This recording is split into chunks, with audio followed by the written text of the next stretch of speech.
इस महिला सशक्तिकरण संगठन उपजोन स्तरीय कार्यक्रम में हम सब यहाँ बैठे हैं। इस ऑनलाइन प्रोग्राम में जितने हमारे भाई बहन, अग्रज, हमारी छोटी बहनें, वरिष्ठ कार्यकर्ता बाबूजी, अम्मा जी, दूरस्थ क्षेत्रों से, सभी जिले से, रायपुर, गरियाबंद, बलौदाबाजार, महासमुंद और धमतरी, सभी जिले के सभी कार्यकर्ता बहनों, भाइयों को, वरिष्ठों को, अग्रजों को मैं प्रणाम करती हूँ और प्रांतीय युवा प्रकोष्ठ आपका हार्दिक अभिनंदन करता है, स्वागत करता है। संचालन के क्रम में भी मंजू दीदी ने जो बातें कही कि हम किस लिए यहाँ पर बैठे हैं, उससे भी ये बात स्पष्ट हो जाती है कि हम क्यों यहाँ पर बैठे हैं। हम एक नारा लगाते हैं, नारियों जागो अपने को पहचानो। तो नारियों जागो अपने को पहचानो, भाई तो क्या पहचानो। हम लोग इस बात को न केवल सुनते हैं, ना बोलते हैं, बल्कि एक लंबे समय से भाषणों में, प्रवचनों में स्वयं कहते हुए आए हैं। एक बात ये है, कुछ बातें ऐसी है जो विचारणीय बातें, उनमें ये वर्तमान वर्ष जो है वो स्वर्ण जयंती वर्ष है हमारे शांति कुंज गुरुधाम का। परम पूज्य गुरुदेव सन 1971 में शांति कुंज की स्थापना किए और अब हम पहुंच चुके हैं सन 2021 में। 50 वर्ष पूरे हुए और अब ये स्वर्ण जयंती वर्ष है। बहुत ही महत्वपूर्ण समय है ये हम सब के लिए, जो शिष्य कहाते हैं और गायत्री परिवार के हैं। कुछ बातें पहले हैं, आइए अब उनके संबंध में कुछ चिंतन करें, विचार करें। आज ये हम चिंतन यदि कर लेते हैं भली भांति, तो संभवतः ये हमारी बैठक जो है वो सफल हो जाएगी।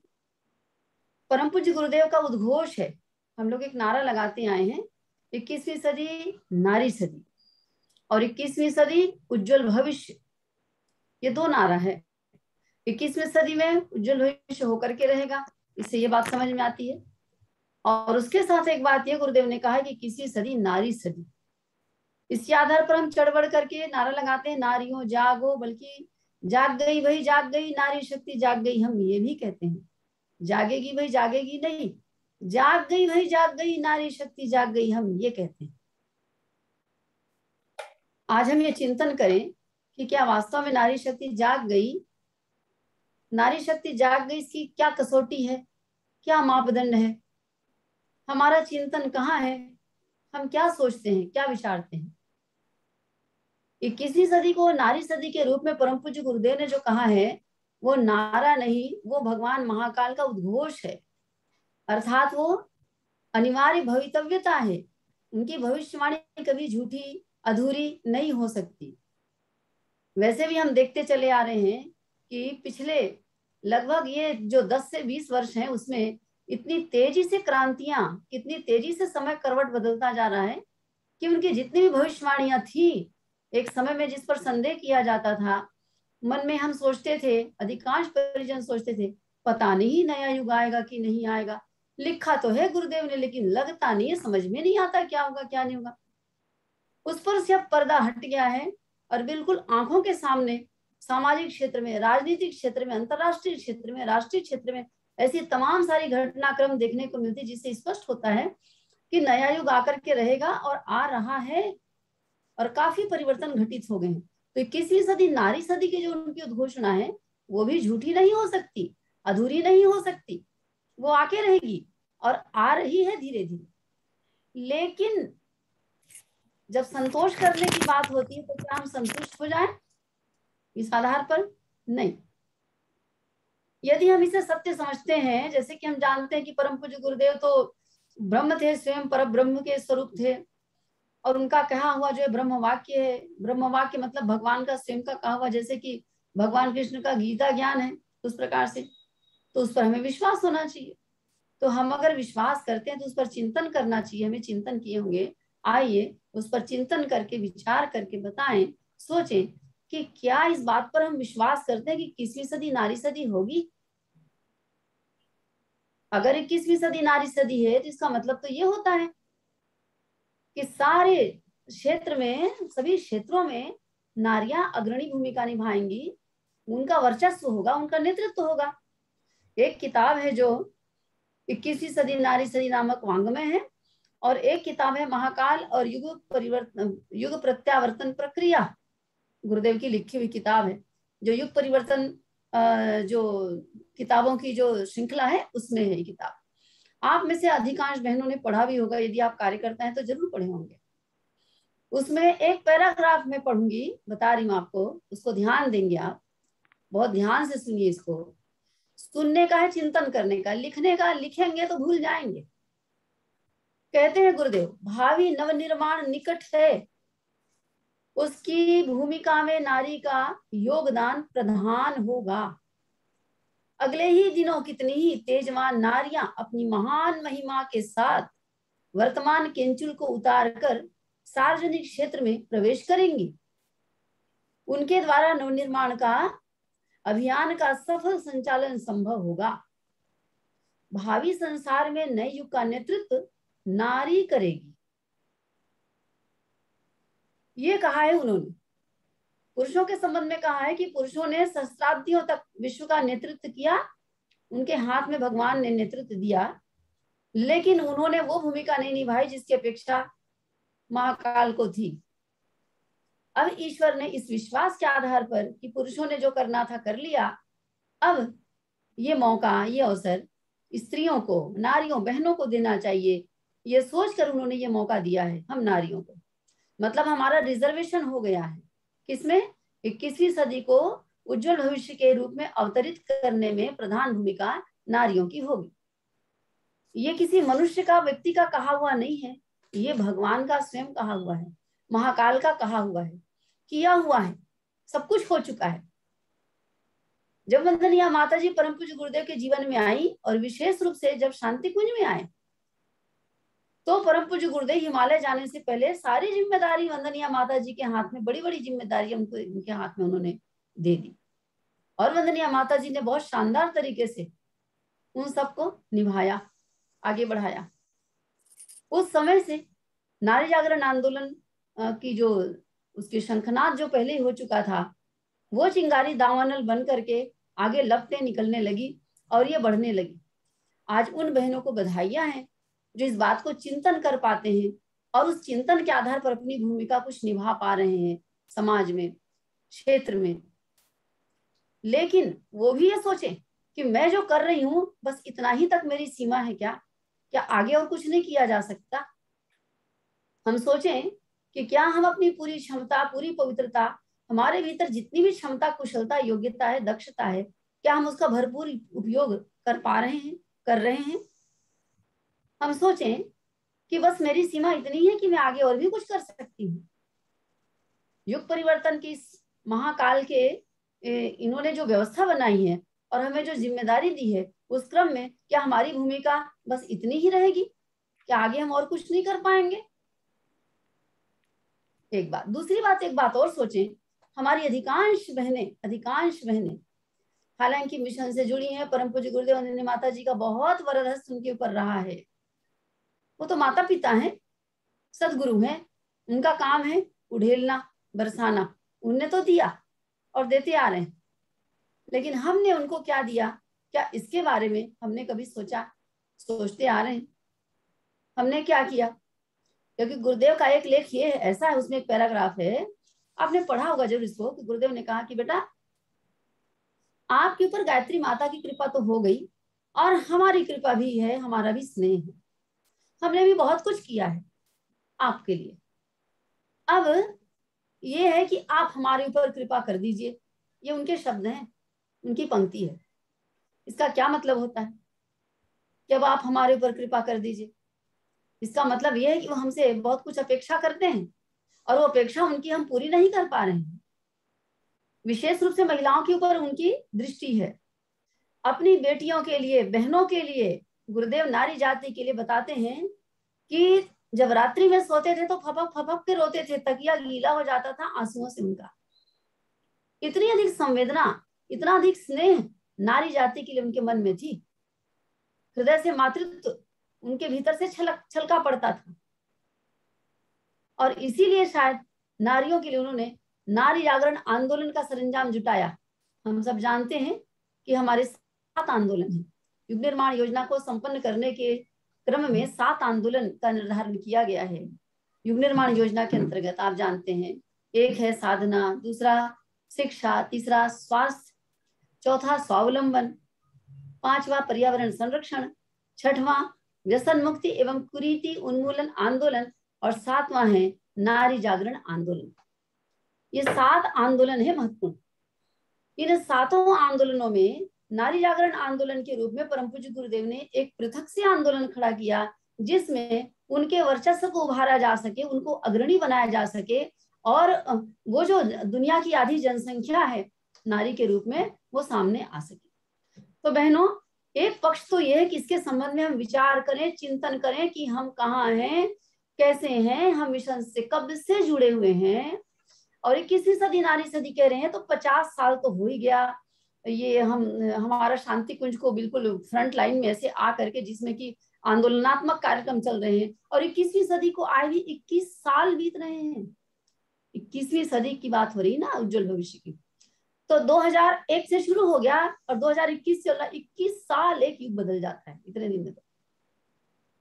तो हम कहाँ हैं, हम कब से जुड़े हैं, क्या कर रहे हैं, क्या अपनी भूमिका से संतुष्ट हैं, क्या हमें और आगे कुछ करने की जरूरत नहीं है, या हमने अपनी पूरी कुशलता का, क्षमता का पूरा पूरी ईमानदारी के साथ उपयोग किया है कि आगे और भी कुछ कर सकते हैं। एक पक्ष ये है चिंतन का। अब दूसरा पक्ष ये है स्वर्ण जयंती वर्ष। स्वर्ण जयंती वर्ष तो सबके लिए है, ये भाइयों के लिए भी, बहनों के लिए भी है। लेकिन इस स्वर्ण जयंती वर्ष में चूंकि बहनों की भूमिका 21वीं सदी में विशेष होने जा रही है, तो निश्चित रूप से नारियों की भूमिका स्वर्ण जयंती वर्ष में भी विशेष होनी चाहिए। क्या आपको नहीं लगता ऐसा?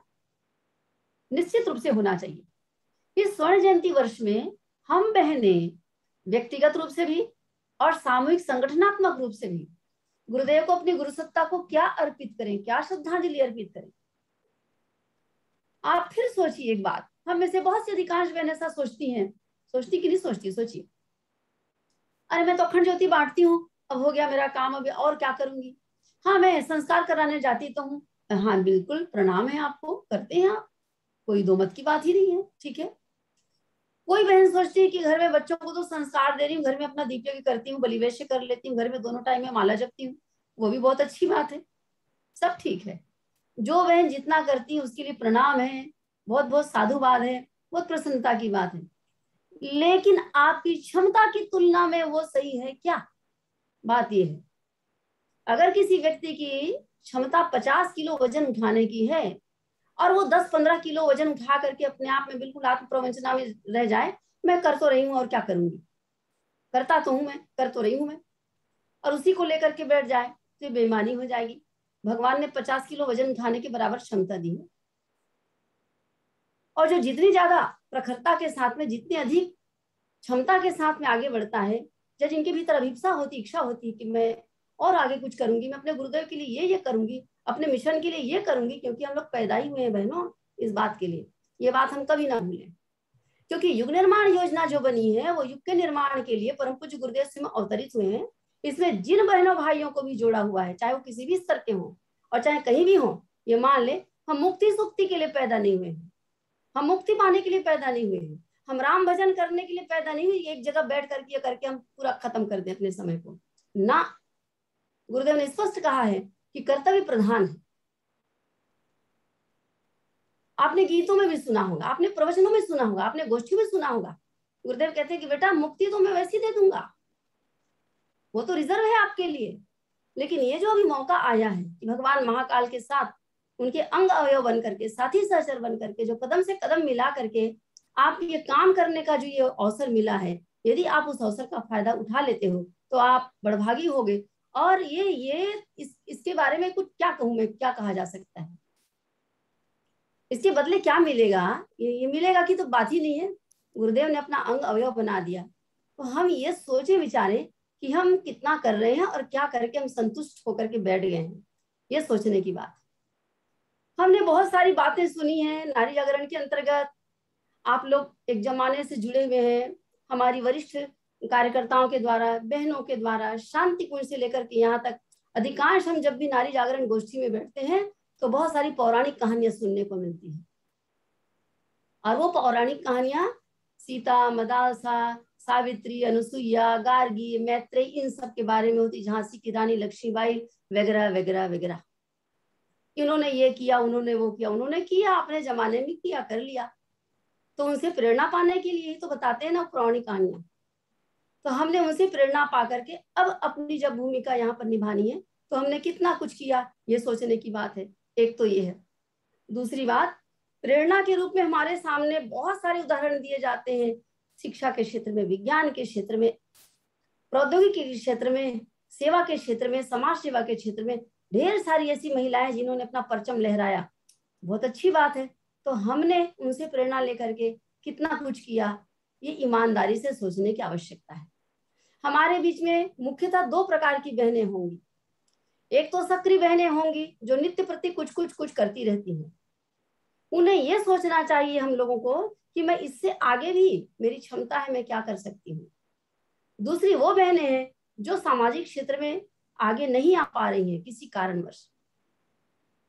दोनों स्तर की बहनों को चिंतन करना चाहिए कि क्या मैं आगे कुछ नहीं कर सकती। जब इस बात पर चिंतन करते हैं तो बात यही आती है कि मनोबल की कमी, आत्मबल की कमी, ये कमी, मनोबल की कमी, आत्मबल की कमी जो है, ये कमी हमें पीछे रहने के लिए बाध्य करती है। हम जो करना चाहिए वो नहीं कर पाते। एक दूसरी बात, ये समझ में आता है कुछ बहनों के दिमाग में, मैंने अब जितना करना था कर लिया, अब बस मेरा काम खत्म हो गया, अब जो आगे आने वाली है ना वो लोग करेंगे। अब हमने तो ये पढ़ा सुना है भाई गुरुदेव के अनुसार कि व्यक्ति जब तक सांस ले रहा है, जिंदा है और उसके अंग काम कर रहे हैं या उसका दिमाग काम कर रहा है, तो जो जिस स्थिति में भी है, जैसी परिस्थिति में वो कुछ ना कुछ कर सकता है, वो करे। वो ये ना सोचे कि अब मेरी कहानी खत्म हो गई, मेरा पटाक्षेप हो गया, पर्दा गिर गया, अब मुझे आराम करना है। नहीं, ऐसा नहीं है। हाँ, कार्यों का स्वरूप बदल सकता है, प्रकार बदल सकता है, उसकी प्रकृति बदल सकती है। युवावस्था में कुछ अलग प्रकार का काम होता है, जब प्रौढ़ावस्था आ जाती तो अलग प्रकार का काम होता है, जब अनुभव बदल जाते हैं तो अलग प्रकार का काम होता है। ये बदल सकता है, लेकिन आराम की घड़ी नहीं आने वाली जब तक सांसें चली तब तक। गुरुदेव ने लिखा स्पष्ट, ये सारी बातें कहने की नहीं, अन्यथा बहुत ज्यादा समय हो जाएगा। गुरुदेव ने अपने अंतिम संदेश में कहा है, मैं किसी को सोने नहीं दूंगा, किसी को आराम नहीं करने दूंगा। और अपने अंग अवयवों से करके जो एक लेख है, छोटी सी जो एक फोल्डर है जिसको प्रतिदिन पढ़ने के लिए कहा जाता है, आप उसको पढ़ेंगे तो जानेंगे। उसमें कहा स्पष्ट रूप से कि कोई व्यक्ति आराम के बारे में ना सोचे, आराम करने के बारे में कोई ना सोचे, कोई आराम का समय नहीं। तो इतनी बड़ी बड़ी बातें जो गुरु सत्ता ने कही है और हमसे अपेक्षा की है, उस अपेक्षा के दृष्टिकोण से हम सोचें, विचारें कि ये जो हमारा स्वर्ण जयंती वर्ष है, इस स्वर्ण जयंती वर्ष में जो विशेष समय, विशेष काल है, उस विशेष काल में हम अपने गुरुवर को क्या दे सकते हैं, विशेष क्या दे सकते हैं। बहनों, भाइयों, जब कहते हैं विशेष समय और विशेष योगदान करने की बात है, तो जब नारी जागरण आंदोलन और नारी शक्ति को सशक्त करने की बात आती, नारियों को आगे लाने की बात आती है, तो सबसे पहली कमी तो हमारी है कि हम लोग संगठित नहीं है। नारी का वो सशक्त आंदोलन कहाँ है, कहाँ है नारियों का वर्चस्व वाला वो भूमिका कहाँ दिखती है, नारी का संगठन कहाँ दिखता है? नहीं दिखता। आप प्रदेश स्तर पर कह लीजिए, ब्लॉक स्तर पर कह लीजिए, आप देश के स्तर पर कह लीजिए, क्षमा कीजिएगा, शतसूत्री आंदोलन हमारे यहाँ है, परम पूज्य गुरुदेव का दिया हुआ, सब लोग काम कर रहे हैं, ऐसी बात नहीं है, छोटा मोटा काम कर ही रहे हैं, लगे हुए सब अपने अपने तरीके से लग रहे हैं, लगे हुए हैं, ठीक है। लेकिन जिस नारी सशक्तिकरण की अपेक्षा परम पूज्य गुरुदेव ने की है, उसको देखें तो ऐसा लगेगा कि पता नहीं ये स्वयं बहनें ही स्वयं स्वीकार नहीं करती, और भाई लोग तो स्वीकार करते ही नहीं लगता भीतर से कि कभी नारी युग आएगा भी और नारियों का वर्चस्व होगा और अग्रणी भूमिका निभाएंगी और मुखिया बनेंगी और उनके हाथ में सारा बागडोर होगा। पता नहीं कितने लोग को भी विश्वास होता है। अब इस अविश्वास को विश्वास में बदलना है, पहले अपना और बाद में दूसरों का। और इसके लिए हमें सबसे पहली बात है संगठित होकर के दिखाना है, संगठन बनना है, संगठन बनना है। पूरे देश के बारे में हम नहीं जानते, लेकिन बहनों, हम कमर कस के खड़े हो जाएं और सारी भ्रांतियां एक किनारे रख दें, मन के मनोबल की कमी को एक किनारे रख दें, और हम अपने कम से कम अपने प्रदेश, अपना छत्तीसगढ़ प्रदेश के स्तर पर तो संगठित हो जाएं। छत्तीसगढ़ प्रदेश के स्तर पर, प्रांतीय स्तर पर हम संगठित होकर के एक सुंदर गुलदस्ता हम बहनों का परम पूज्य गुरुदेव हमारे गुरु सत्ता के चरणों में अगर इस स्वर्ण जयंती वर्ष में हम श्रद्धांजलि स्वरूप समर्पित कर सकते, अगर अर्पित कर सकते, तो ये हमारे लिए प्रसन्नता की बात होगी। और मुझे तो लगता है, मेरा विश्वास है कि हमारी गुरु सत्ता को असीम शांति होगी और असीम उनको सुकून मिलेगा। क्यों? कारण ये है, जब नारियां वास्तव में जागेंगी और संगठित हो जाएंगी, तो संगठित हो जाने के पश्चात वो सारे मिशनरी कार्यों को अपने बलबूते करने के लिए सक्षम हो जाएंगी। 80% कम से कम युग निर्माण योजना की जितनी योजनाएं हैं, कार्य योजनाएं, वो 80% योजनाएं संपन्न हो जाएंगी, संपन्न करने लायक बन जाएंगी, अगर नारियां संगठित हो जाती तो। आपने क्षेत्रों में अनेक काम ऐसा देखा होगा। मैंने एक दिन इनका, हमारे आदरणीय भाई साहब राठौर जी का, उनका वक्तव्य सुना एक जगह, बताए, अपना अनुभव बता रहे थे, वक्तव्य नहीं था, अनुभव था उनका। बिलासपुर जिले की बात है, जहां पर शांतिपुर से बहनों की टोली आई थी, कोई बड़ा कार्यक्रम था, और ऐसा संयोग था कि संयोजक वो स्वयं थे। उनने बताया कि संयोजक होने के नाते ये उनको अधिकार था कि किस प्रकार से कार्यकर्ताओं का नियोजन किया जाए। उन्होंने कहा कि चूंकि शांतिपुर से बहनों की टोली आ रही है, तो ऊपर से नीचे तक आद्योपरांत जितने भी कार्य हैं, उन सारे कार्यों की जिम्मेदारी क्यों ना बहनों को दी जाए। और बहनों ने अपने टीम के साथ उन सारे कार्यों को, छोटे बड़े मंच से लेकर के, आवाज से लेकर के, भोजन से लेकर के, मीडिया से लेकर के, तमाम सारे कार्यों को अग्रणी भूमिका निभा करके संभाला, उनका नेतृत्व रहा। और भाई जो थे वो पीछे से सपोर्ट करते थे, पीछे से सहयोग करते थे, सपोर्ट करते थे। उनकी बात सुनकर के मुझे बात याद आ गई। मैंने सुना था वंदनीय माता जी के मुख से, ये शांति कुंज के बड़े हॉल में उन्होंने गोष्ठी ली थी, सन ये 92 या 93 की बात होगी मेरे ख्याल से, अश्वमेध यज्ञ के पहले की बात है, 92 की ही बात है, अश्वमेध यज्ञ की श्रृंखला शुरू होने के पहले की बात है। तो जो शांति कुंज बहने गई थी, उनकी गोष्ठी लेते बात, बहुत सारी बातें थी, उनमें 2 लाइन वंदनीय माता जी ने कहा था। भाई लोग क्षमा करेंगे, भाई लोग जो जुड़े हैं वो इस बात को सुन करके अन्यथा न लेंगे। वंदनीय माता जी ने कहा कि बेटा देखो, केवल बेटियां वहां पर महिलाएं थी, बेटा देखो, ये सोचते होगे ना कि पुरुष लोग हमारा सहयोग करेंगे और हमें आगे बढ़ाएंगे, तो भूल जाना, वो गड्ढा भले खोद सकते तुम्हारे लिए, कभी आगे नहीं बढ़ा सकते। हाँ, तुम आगे बढ़ोगी तो तुम्हारा पल्ला पकड़ करके वो मेरे बेटे लोग भले ही तर जाएंगे। ये वंदनीय माता जी के कहे हुए शब्द है, मेरा इसमें कोई रोल नहीं है, क्षमा चाहती हूँ। परिस्थितियां बदलती हैं, काफी पहले की बात है, सन 92-93 की बात। आज हमारे भाई उस तरीके से नहीं है, हमारे भाई समझने लग गए हैं, लेकिन हम बहने, हमें जिस तरीके से सामने आना चाहिए अपने आत्मबल और अपने बढ़े हुए मनोबल के साथ में, हम अभी तक नहीं आ पाए हैं। इसमें हमारी बहुत बड़ी बड़ी कमियां हैं, हमारा संकोच है, हमारा झिझक है, आत्मबल की कमी है, हमें इसको दूर करके आगे आना पड़ेगा। और हम जो बहने एक दूसरे को जो आगे बढ़ाने की हमारी कमी, उसको भी हमें दूर करना पड़ेगा। तो क्यों ना हम आज से ही इसके लिए कमर कस के खड़े हो जाएं, सारी नारी जाति एक, कोई गांव में रहे, नगर शहर में रहे, कम पढ़ी लिखी, ज्यादा पढ़ी लिखी, कोई गरीब, कोई अमीर, अमुक जाति, अमुक धर्म, इस प्रकार की जो बातें हैं, कम से कम हम गायत्री परिवार की बहनें तो इस बात को समझें। अगर किसी बहन की कमी है तो वो कमियां हमारी है, मेरी है, हम सब एक हैं।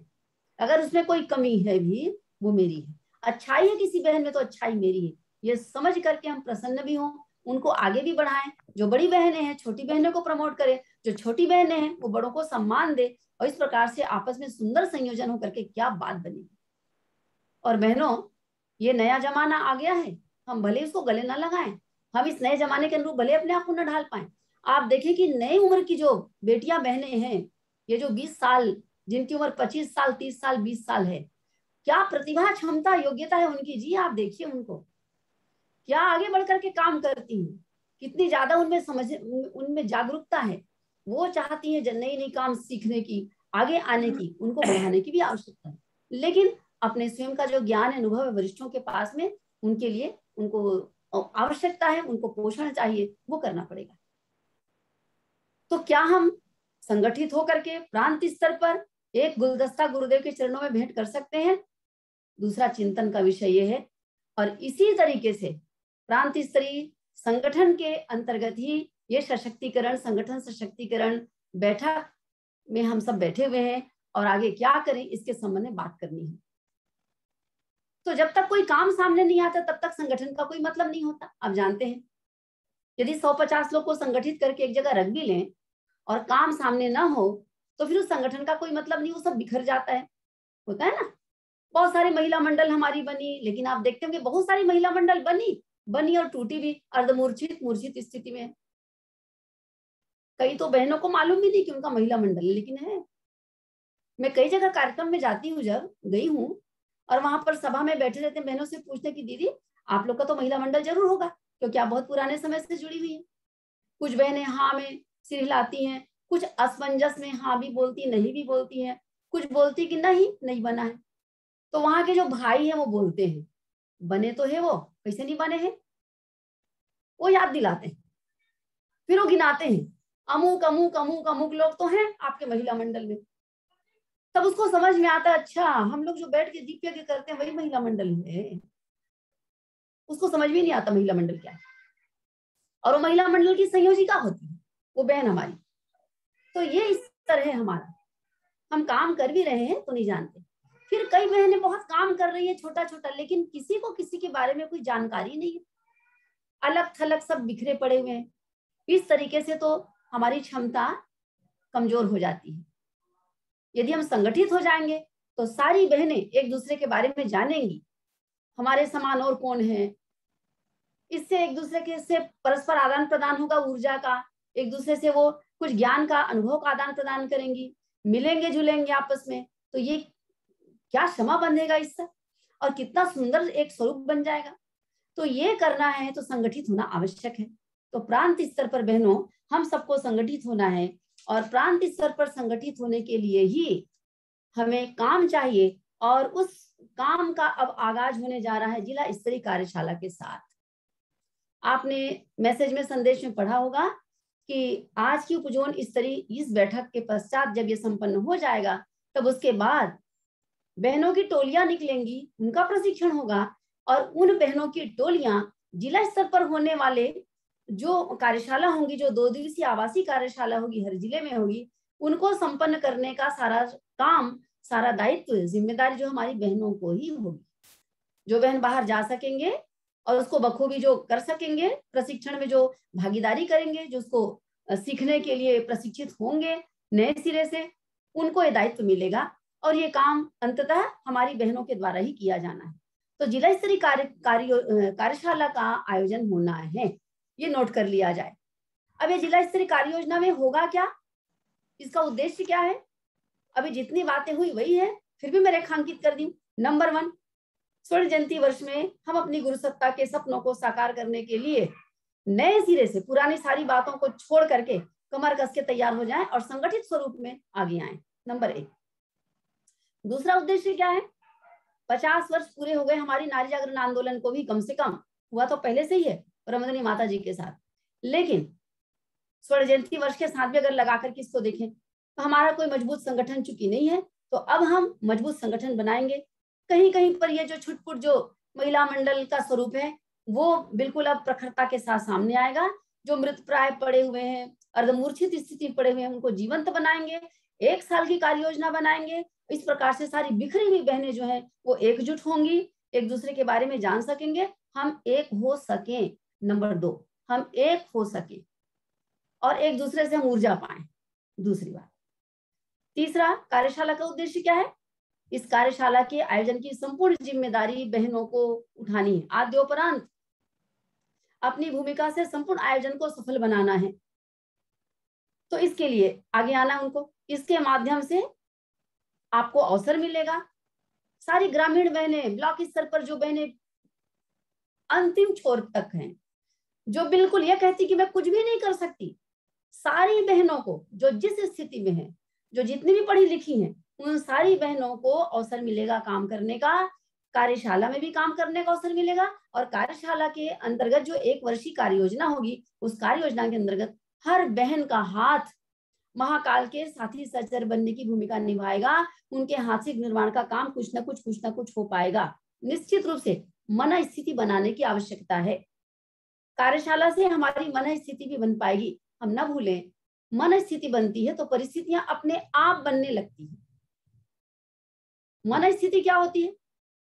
भाई हम अपने ऊपर विश्वास करते हैं, ये काम मुझे करना है, ये विश्वास करते हैं। तब अभी अधिकांश बहनें ये भी समझती हैं, सोचती हैं घर का खाना बन गया, बच्चे पल गए, बस हो गया, आगे कुछ नहीं। ये हो सकता था जब आप गुरु के शिष्य नहीं होते, लेकिन हम ऐसे गुरु के शिष्य हैं जो युग निर्माण योजना के सूत्रधार हैं, स्वयं भगवान महाकाल हैं।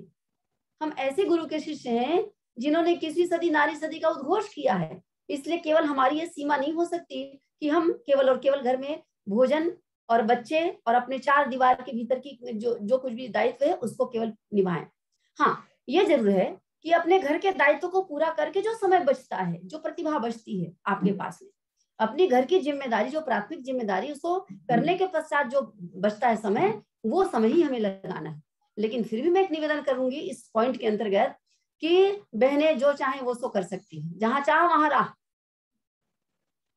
घर की जिम्मेदारी के अंतर्गत अनेक प्रकार के फसाद हमारी बहनें पालती हैं, क्षमा कीजिएगा, नाते रिश्तेदार, मायका, बाजार हाट, ये वो न जाने कितने प्रकार की। तो मिशन का काम करने के लिए कैसे, उसके लिए भी व्यवस्था बनाएगी तो बने। तीजा जाने के लिए कितने दिन के लिए छुट्टी लिए थे घर से आप, मार्केट जाने के लिए कितने दिन की छुट्टी मिल जाती है। हम सरकारी नौकरी करते हैं, सरकारी नौकरी करते हुए भी हम अपने इच्छित या रुचिकर जो कार्य होता है उसको बखूबी निभा ही लेते हैं। हमारा कोई काम बचता नहीं, हमारी कोई इच्छा बची नहीं रहती है। यदि हम व्यक्तिगत काम के रूप में गुरुदेव के काम को, मिशन के काम को भी जोड़ लिया जाए तो निश्चित रूप से वो काम भी वैसे ही पूरा होगा जैसे अपना व्यक्तिगत घरेलू काम पूरा होता है। तो मैं यही कहना चाहती हूँ बहनों से, मन स्थिति बनाए कि मैं इस काम के लिए ही केवल नहीं हूँ, ये काम भी मेरा है, ये भी मेरा व्यक्तिगत काम है, ये भी गुरु के प्रति मेरी जिम्मेदारी। मन स्थिति बनाएंगे तो परिस्थितियां बनेंगी। पूज्य गुरुदेव ने का आश्वासन है, वो अनुकूलता प्रदान करेंगे, वो क्षमता प्रदान करेंगे, वो सब कुछ हो पाएगा। नारी जागरण हो जाएगा, नारी जागरण आंदोलन संपन्न हो पाएगा। इसका ये मतलब होता है। नारी जागरण का क्या मतलब होता है? यही, नारी जो है अपने बलबूते सारे आंदोलन को कर सके, अपनी केचली उतारे। मतलब क्या होता है? वो जो पूर्व धारणा उसके मन में है कि मैं क्या कर सकती हूँ, हताशा, निराशा, कुंठा इत्यादि, या अपने आप को कमजोर मानना, दूसरों पर पूरी तरह से आश्रित मानना, वो केचुली है। उसको उतार करके, झटक करके आगे बढ़े और कहे हाँ मैं काम कर सकती हूँ, ये काम मेरा है। ये मन स्थिति उसको बनानी है। तो गुरुदेव की योजना, सारी की सारी योजना नारी शक्ति पर टिकी हुई है। यदि नारी जागरण नहीं होगा, नारियों में क्रांति नहीं आएगी, युग नहीं बदलने वाला है, असंभव। ये जो कहते हैं 21वीं सदी उज्जवल भविष्य, ये उज्जवल भविष्य तब तक नहीं आएगा जब तक नारियों में क्रांति नहीं आएगी, नारी तब तक ये नहीं हो सकता। तो बहनों, कार्यशाला में स्वरूप कैसा होगा? 1 वर्षीय योजना बनेगी, 2 दिवसीय आवासीय कार्यशाला होगी। इसलिए हमें बहुत सारे अनुभव प्राप्त होंगे। जैसे कई बार ऐसा होता है कि हम काम करने को तैयार हैं लेकिन सूझता नहीं है कि हम क्या करें, वो भी हो पाएगा। हर स्तर की बहनों को काम मिलेगा, वो सूझेगा कि हम क्या करें। तो अवसर आपके सामने है, सौभाग्य आपके सामने है। स्वर्ण जयंती वर्ष में हम जिंदा हैं, स्वर्ण जयंती वर्ष को अपनी आंखों से देख रहे हैं, ये बहुत सौभाग्य का विषय है। लेकिन जिंदावर होना सौभाग्य नहीं है, ये भी बात है। अवसर सबके सामने आता है, लेकिन अवसर का लाभ कितने लोग उठा पाते हैं, महत्वपूर्ण बात ये है। हम कैसे अवसर का लाभ उठाएं? अपनी पात्रता को बढ़ाएं, पात्रता अर्जित करें, प्रशिक्षण लें, प्रशिक्षित हो। जो काम हम नहीं कर सकते हैं, नए काम सीखें, उनका प्रशिक्षण लें। अपनी साधना का स्तर बढ़ाएं। साधना का स्तर बढ़ाएं मतलब माला जप का स्तर नहीं। माला जप करने में तुम्हारी बहनें बहुत धुरंधर है, बहुत साधनाशील है। जीवन साधना की बात हो रही है। बहुत बड़ी बात तो ये कि एक दूसरे की बढ़ोतरी को देख नहीं पाते हैं, उनको पीछे करते हैं, या उनके बारे में ये जो छोटी छोटी बातों को लेकर के बैठ जाते हैं, उसमें हमारा बहुत सारा समय, हमारी बहुत सारी ऊर्जा जो है वो हमारी खराब हो जाती। तो हम विवेकशीलता को जगाएं और अपनी साधना को बढ़ाएं। इसका मतलब ये होता है, अगर ये स्थिति हमको प्राप्त होगी तो हमको ये जो एक सामान्य बात होती है ना, और उनसे आशीर्वाद लेना, उनसे याचना करना, भैया जी का हमको आशीर्वाद मिल जाए, बहन दीदी जी का आशीर्वाद मिल जाए, वो शुभकामना उनकी मिलती है, उनका सहयोग मिलता है, उनका मार्गदर्शन मिलता है, उनका प्यार मिलता है, वो सब मिलता है। आशीर्वाद गुरुदेव का है। शक्ति परम पूज्य गुरुदेव ने माता जी की शक्ति को, उनके पुण्य की गठरी को पीठ में लाद करके हर शिष्य चलता है, और बहनों के ऊपर ज्यादा उनकी अपेक्षा है, उन पर विश्वास है। तो वो अपने आप को ये सोचें और विश्वास करें कि उनकी शक्ति हमारे साथ है, भीतर से वो प्रेरणा देते हैं, तभी तो हम लोग जुड़ते हैं। तो ये एक खंड तो ये हुई बात हुई। और दूसरा इसके साथ में जो जुड़ा हुआ है वो ये है कि जिला स्तरीय कार्यशाला की संपूर्ण जो कार्य योजना, उसका रूप हम जाने। क्या रूपरेखा होगी उसकी? रूपरेखा में मैं मोटी बात उनके समय सारणी के बारे में बताऊं। प्रथम दिवस 10 बजे से 11 बजे के बीच कार्यक्रम शुरू हो जाएगा। कार्यशाला किसे कहते हैं? कार्यशाला का मतलब होता है कार्य कैसे करें उसके संबंध में चर्चा विमर्श होना, उसकी विधि पद्धति के संबंध में बातचीत होना, कैसे काम को आरंभ करें, कैसे आगे बढ़ाएं, इसे कहते हैं कार्यशाला।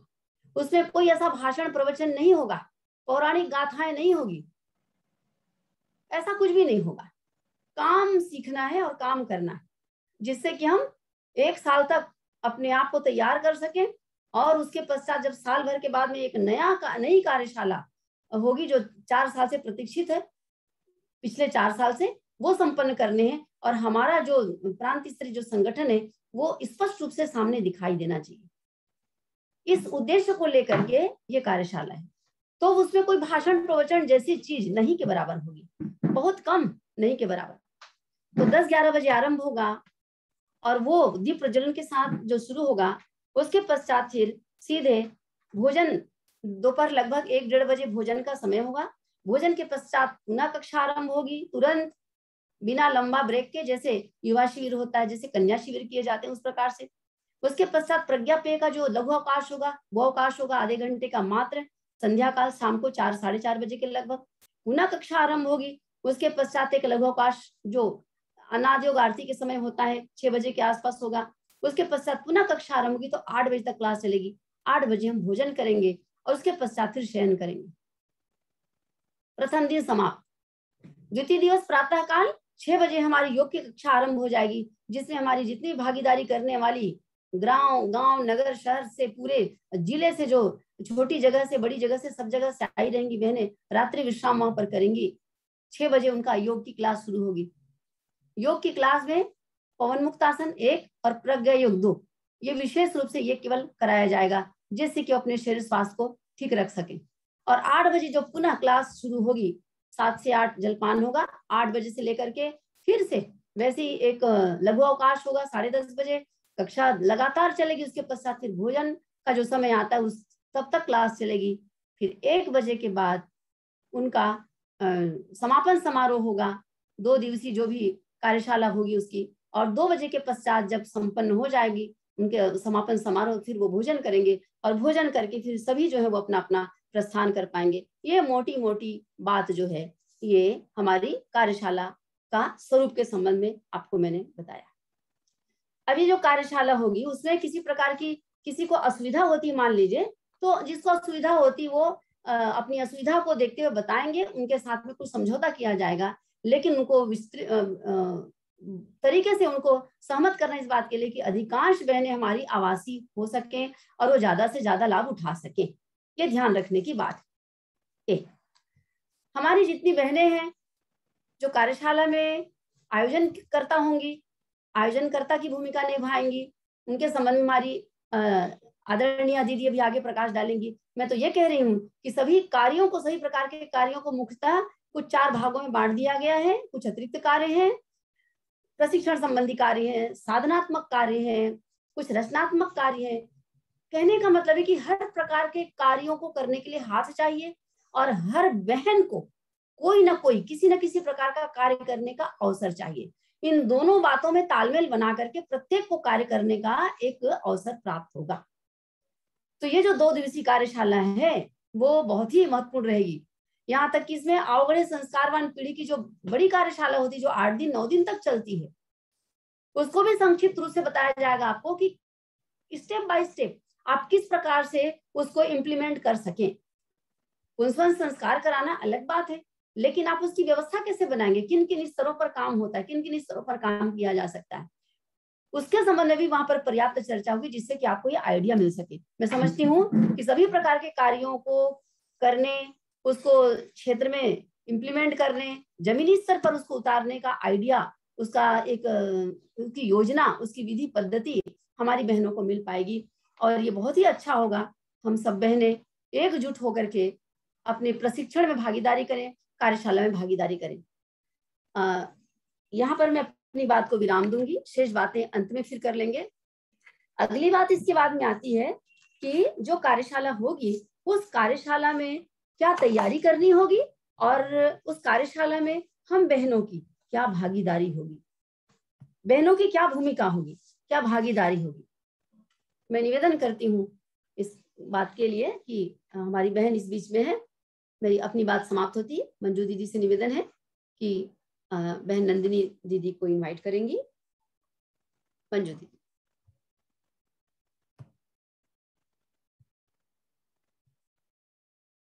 को